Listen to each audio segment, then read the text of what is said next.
નમસ્કાર. આવનારા 15 દિવસ ગુજરાતના હવામાન માટે ખરેખર બહુ જ મહત્વના રહેવાના છે. જુઓ, અત્યારે એક નહીં પણ બે મોટી વેધર સિસ્ટમ્સ બની રહી છે, જે આપણા રાજ્ય પર સીધી અસર કરી શકે છે. તો ચાલો આપણે ઊંડાણમાં જઈને સમજીએ કે આવનારા દિવસોમાં બરાબર શું થવાની શક્યતા દેખાઈ રહી છે. અને હા, આ કોઈ સામાન્ય વરસાદની આગાહી નથી. અહીંયા બે તદ્દન અલગ અને મોટી હવામાન ઘટનાઓની વાત છે. એકની અસર તો લગભગ તરત જ શરૂ થવાની છે અને બીજી એની પાછળ આવી રહી છે. એટલે કે આપણે વરસાદના 2 રાઉન્ડ માટે તૈયાર રહેવું પડશે. તો સૌથી પહેલાં આપણે એ વરસાદી રાઉન્ડની વાત કરીએ જે લગભગ નિશ્ચિત છે અને જેની અસર આ અઠવાડિયાથી જ દેખાવા લાગશે. આ એક ટૂંકા ગાળાની આગાહી છે, જેનો અર્થ એ કે એની સંભાવના ઘણી વધારે છે. તો આની સમયરેખા કંઈક આ પ્રમાણે છે. 18 તારીખથી જ વરસાદી માહોલ જામવા લાગશે. પણ ખાસ ધ્યાન રાખવા જેવી તારીખો છે 19, 20 અને 21 સપ્ટેમ્બર. આ 3 દિવસોમાં વરસાદ એની પીક પર એટલે કે સૌથી વધુ તીવ્રતા સાથે જોવા મળી શકે છે. પછી 22મીએ નવરાત્રિ શરૂ થાય છે અને 24મી તારીખથી ધીમે ધીમે વરસાદનું જોર ઓછું થતું જશે.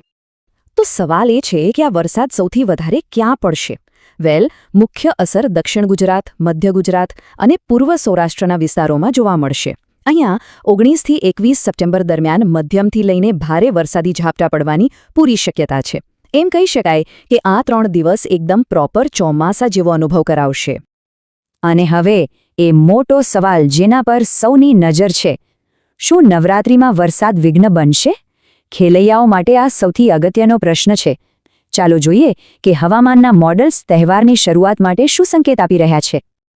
હા, હાલના સંકેતો પ્રમાણે એવું લાગી રહ્યું છે કે નવરાત્રિના પહેલા નોરતે એટલે કે 22મી સપ્ટેમ્બરે વરસાદની શક્યતા તો છે જ. ખાસ કરીને સૌરાષ્ટ્ર, દક્ષિણ અને મધ્ય ગુજરાતમાં વરસાદ ગરબાની મજા થોડી બગાડી શકે છે. જો કે એક સારી વાત એ છે કે 23 અને 24 તારીખથી વરસાદનું જોર ઘટવા લાગશે. વરસાદના આ પહેલા રાઉન્ડ પછી આપણને થોડી રાહત મળશે. હવામાનના મોડલ્સ પ્રમાણે 25થી 29 સપ્ટેમ્બર સુધી એક આંશિક બ્રેક જોવા મળી શકે છે. આ દિવસોમાં વાતાવરણ મોટે ભાગે શાંત અને સૂકું રહેવાની શક્યતા છે. પણ આ શાંતિ કદાચ લાંબો સમય નહીં ટકે, કારણ કે આપણાથી હજારો કિલોમીટર દૂર બંગાળની ખાડીમાં એક નવી અને સંભવિતપણે વધુ શક્તિશાળી સિસ્ટમ બનવાના એંધાણ મળી રહ્યા છે. અને આ જ આપણી આગાહીનો બીજો અને વધુ અણધાર્યો હિસ્સો છે. ચાલો હવે આપણે આ બીજી હવામાન ઘટના પર નજર કરીએ. એક વાત અહીં સ્પષ્ટ કરવી ખૂબ જરૂરી છે કે આ એક લાંબા ગાળાની આગાહી છે. તે અત્યારના મોડલ્સ પર આધારિત છે, એટલે આવનારા દિવસોમાં તેમાં ફેરફાર થઈ શકે છે. તો આ સિસ્ટમ એક લો પ્રેશર સિસ્ટમ તરીકે શરૂ થશે. હવે સાવ સરળ શબ્દોમાં કહીએ ને તો આ હળવા દબાણનો એક એવો વિસ્તાર છે જે ચુંબકની જેમ પોતાની તરફ ભેજ ખેંચે છે અને વરસાદ લાવે છે. પણ આ સિસ્ટમમાં વધુ મજબૂત બનીને ડિપ્રેશન કે પછી નાના વાવાઝોડાનું રૂપ લેવાની પણ પૂરી સંભાવના રહેલી છે. અત્યારના ડેટા પ્રમાણે આ સિસ્ટમનો પ્રવાસ કંઈક આવો દેખાઈ રહ્યો છે. લગભગ 27 સપ્ટેમ્બરની આસપાસ તે બંગાળની ખાડીમાં બનશે. પછી 28થી 30 સપ્ટેમ્બર દરમિયાન તે આખા મધ્ય ભારતને પાર કરશે અને 1 ઓક્ટોબરની આસપાસ ગુજરાતની નજીક પહોંચી શકે છે. હવે આવે છે સૌથી નિર્ણાયક મુદ્દો. જો આ સિસ્ટમ એના અનુમાનિત માર્ગ પર જ આગળ વધે તો ગુજરાત પર એની અસર કેવી અને કેટલી થઈ શકે છે. ચાલો જોઈએ કે મોડલ્સ ઓક્ટોબર મહિનાની શરૂઆત માટે શું ઇશારો કરી રહ્યા છે. જરા આ આંકડા પર નજર કરો. 100 મિલીમીટર એટલે કે લગભગ 4 ઇંચ જેટલો વરસાદ. કેટલાક શરૂઆતી મોડલ્સ ઓક્ટોબરની શરૂઆતમાં જ ગુજરાતના અમુક વિસ્તારોમાં આટલા ભારે વરસાદની સંભાવના બતાવી રહ્યા છે. આ ખરેખર એક બહુ મોટો આંકડો છે. પણ હા, ફરી એકવાર યાદ રાખવું જરૂરી છે કે આ બધું પ્રારંભિક અનુમાન છે.